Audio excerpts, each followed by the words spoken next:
Hello, আসসালামু আলাইকুম। আবারও আসলাম আজকে লাইভে ভাই। এই কথা বলানোর জন্যই আসলাম যে এখানকার আমি কোন শহরে থাকি বা শহরটার পরিবেশ কীরকম, আবহাওয়া কীরকম আপনারা বলতেই পারবেন। প্রথমেই বলি, আমার বাড়ি দিনাজপুরে, থানা ঘোড়াঘাট, জেলা দিনাজপুর। আমার বাড়ি ঘোড়াঘাটে।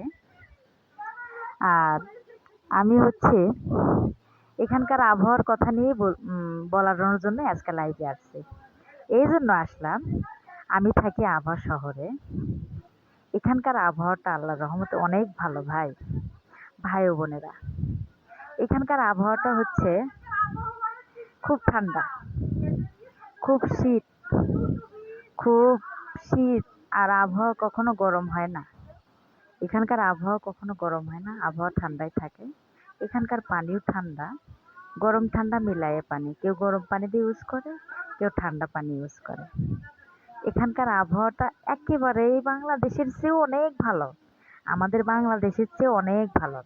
আর আমরা এই আভা শহর থেকে মদিনার যাইতে 2.5 ঘন্টা সময় লাগে। তাহলে আমরা আল্লাহর রহমতে কাছাকাছি।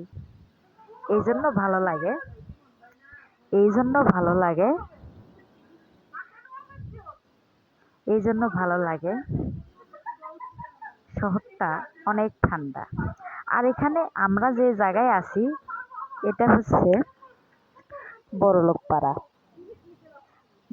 যারা গরম সহ্য করতে পারে না, রিয়াদ শহরে থাকতে পারে না, তাপমাত্রা বেশি, প্রচণ্ড তাপ, তারা এখানে জায়গা কিনে কিনে বাড়ি করে। এটা বড়লোক পাড়া, সবাই বলে আভা শহরে। এখন আপনারা বলতেই পারবেন যে আপা, আপনি আদৌ আমি কি বলবো, আমার ভাগ্যটা এতই ভালো।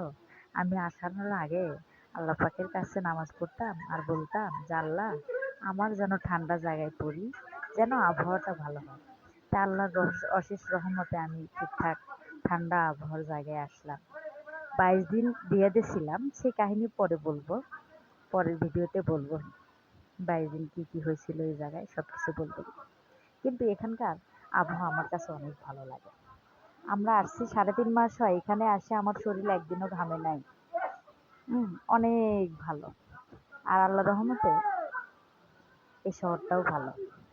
3-4 দিন মার্কেটে গেছিলাম, মাঝামাঝি মার্কেটে গেছি, মার্কেট করে নিয়ে আসছি। ভালো, এক মার্কেটেই সব কিছু পাওয়া যায়। এক দোকানে ঢুকলেই সব কিছু পাওয়া যায়। বিভিন্ন দোকান ঘুরে মার্কেট করা লাগে না। সব কিছু বাজার, কাঁচা বাজারের থেকে শুরু করে মাছ, মাংস, গোশ, ডিম যা আছে সব এক দোকান থেকেই পাওয়া যায়। মশলার থেকে শুরু করে সব কিছু। এই জন্য আমরা এক দোকান থেকেই করি। আর আমাদের সুপারভাইজার আপা খুব কড়া হলে মন অনেক ভালো। সুপারভাইজার আপা অনেক ভালো, মন ভালো, কাউকে কোনো ছেলে মেয়েদের সাথে কথা বলতে দেয় না, খুব কেয়ারটেকার। বাজারে নিয়ে গেলে খুব কেয়ারটেকার। 5 জন করে বাজার করায়, 5 জন করে নিয়ে এসে আবার একটা কোয়ার্টার থাকে, ওখানে নিয়ে এসে জমা করে রাখে। বাজার করা শেষ হলে আবার গাড়িতে উঠায় নিয়ে আসে। এই জন্য আগের ভিডিওতে বলছিলাম যে আমাদের ভালো কোনো জায়গা ভিডিও করার মতো কোনো অপশন না। যদি পাই গাড়িতে বসে কখনো ভিডিও করি, সেটা টিকটকে ছাড়ে দিই ভাই বোনেরা। এই জন্যই বলি যে আমাদের কি বলবো, আমাদের কষ্টের জীবন এটাই প্রবাসীদের। ঠিক আছে, আমার কথাগুলো যদি ভালো লাগে, আমার লাইফটা যদি ভালো লাগে, অবশ্যই আপনারা সবাই আমাকে সাপোর্ট করবেন, কথা বলবেন। ঠিক আছে, আসসালামু আলাইকুম।